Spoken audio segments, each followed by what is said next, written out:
এই গরমে নিয়ে এসেছি একদম হালকা আর ঝটপট তৈরি করা যায় এমন একটি সন্ধ্যার নাস্তা।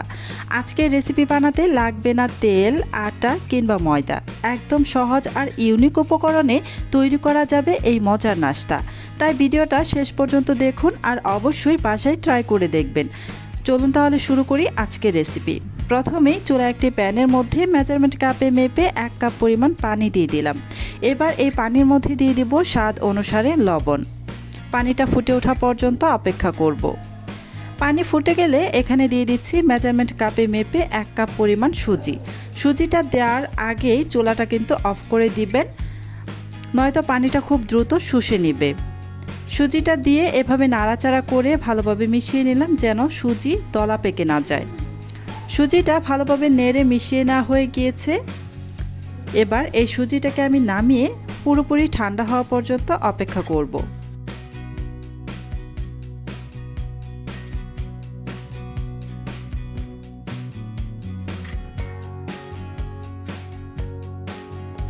সুজিটা আমি একটি প্লেটের মধ্যে নামিয়ে রেখেছিলাম আর বেশ কিছুক্ষণ সময় ধরে আমি রেখেও দিয়েছিলাম। সুজিটা কিন্তু একদম ঠান্ডা হয়ে গিয়েছে। এ পর্যায়ে এখানে দিয়ে দিচ্ছি পেঁয়াজ কুচি একটি বড় সাইজের আর 1 টেবিল চামচ পরিমাণ কাঁচামরিচ কুচি, ধনিয়া পাতা কুচি দিয়ে দিচ্ছি প্রায় 1/3 কাপের মতো। আর এখানে আমি একটি বড় সাইজের টমেটো দিয়ে দিলাম। টমেটোর মাঝখানে যে বীজটা ছিল সেই বীজটাকে আমি ফেলে দিয়েছি। দিয়ে দিচ্ছি এখানে গোলমরিচের গুঁড়া 1/2 চা চামচ পরিমাণ আর দিয়ে দিব একটি ডিম ভেঙে।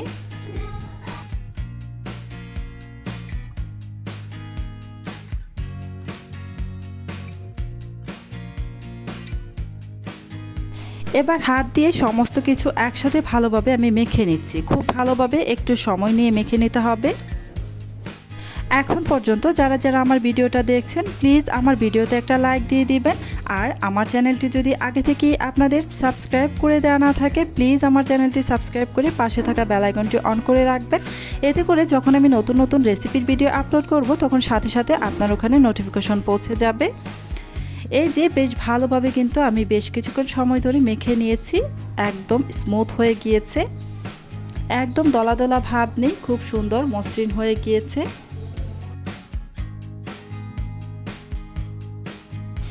এখানে আমি আরও একটা উপকরণ যোগ করব, সেটা হচ্ছে ব্রেড ক্রাম্বস প্রায় 1 কাপের মতো।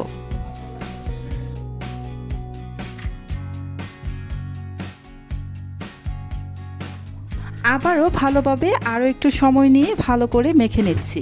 সমস্ত কিছু একসাথে যেন খুব ভালোভাবে মিক্স করে নেওয়া যায়। এই গরমে তেল মশলা ছাড়া এই অল্প কিছু উপকরণে অল্প তেলে এই নাস্তাটা সন্ধ্যার জন্য একদম পারফেক্ট।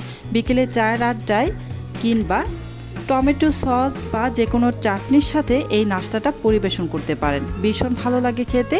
আর বানাতে তো একদমই অল্প উপকরণের দরকার পড়ে, খুব বেশি উপকরণের একদমই প্রয়োজন নেই।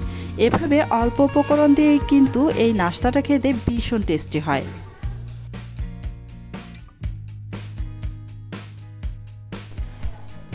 মিশ্রণটা কিন্তু ভালোভাবে আমি মেখে নিয়েছি। এবার এখান থেকে ছোট ছোট লেচি কেটে নিয়ে তারপর এই যে হাতের সাহায্যে খুব ভালোভাবে প্রথমে গোল করে তারপর একটু চেপটা করে নেব। এই যে এভাবেই আমি শেপটা দিয়ে দিব। আপনারা আপনাদের ইচ্ছে অনুযায়ী কিন্তু এই নাস্তার শেপটা দিতে পারেন, একটু লম্বালম্বিভাবেও করতে পারেন, কোনো অসুবিধা নেই। তবে আমি এভাবেই করে নিচ্ছি। এভাবে যদি নাস্তাটার শেপ দেন তাহলে কিন্তু ভাজতে খুব বেশি তেল লাগবে না, একদম সামান্য তেলে নাস্তাটাকে ভেজে নিতে পারবেন।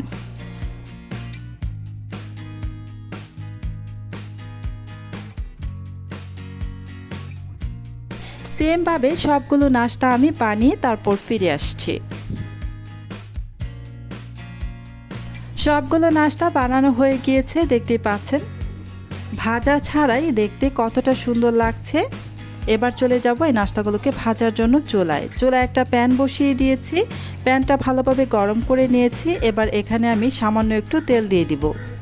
আপনারা যদি ইচ্ছে করেন এই নাস্তাটা ডুবো তেলে ভেজে নেবেন সেক্ষেত্রেও পারবেন, তবে আমি কিন্তু একদমই সামান্য তেলে এই নাস্তাগুলোকে ভেজে নেব। এই সামান্য তেলে এই নাস্তাটা ভাজলেও কিন্তু খেতে ভীষণ ভালো হয়। তেলটা ভালোভাবে আমি গরম করে নিয়েছি। এবার এখানে একে একে অনেকগুলো নাস্তা দিয়ে দিব।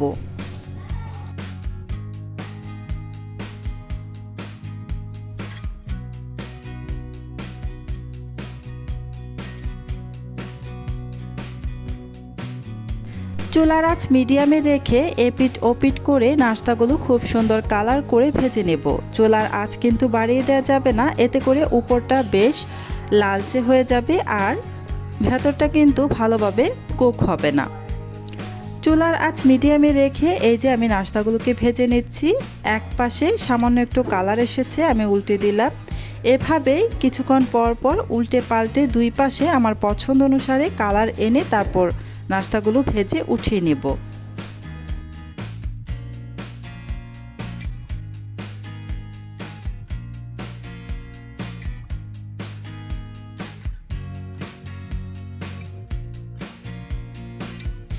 এই নাস্তাটা কিন্তু প্রায় হয়েই এসেছে। এই যে ভাজা কিন্তু হয়েই গিয়েছে, দুই পাশেই খুব সুন্দর একটা কালারও চলে এসছে।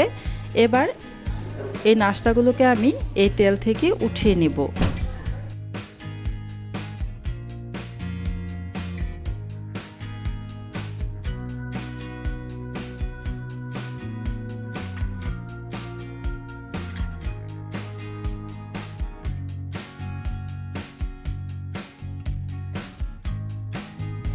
এক ব্যাচ নাস্তা আমার ভাজা হয়ে গিয়েছে। এই যে দেখতেই পাচ্ছেন কতটা সুন্দর হয়েছে, খুব সুন্দর লাগছে দেখতে, কিন্তু খুবই লোভনীয় লাগছে। আমি সেমভাবে বাকি নাস্তাগুলোকেও ভেজে নেব। বাকি নাস্তাগুলোকে ভাজার জন্য আমি এই প্যানের মধ্যেই, এই তেলের মধ্যেই নাস্তাগুলো আমি ছেড়ে দিচ্ছি, আর কিন্তু তেল দিব না। আর আপনারা নিশ্চয়ই দেখে খেয়াল করেছেন যতটুকু তেল দিয়েছিলাম ঠিক ততটাই তেল রয়েছে।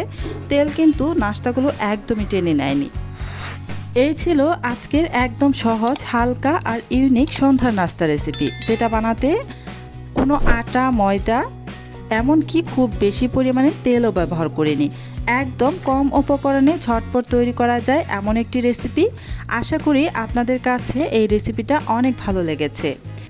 রেসিপি ভালো লেগে থাকলে আমার চ্যানেলটি সাবস্ক্রাইব করে পাশে থাকা বেল আইকনটি প্রেস করে রাখার অনুরোধ রইল। আজকের মতো এখানেই শেষ করছি। আল্লাহ হাফেজ।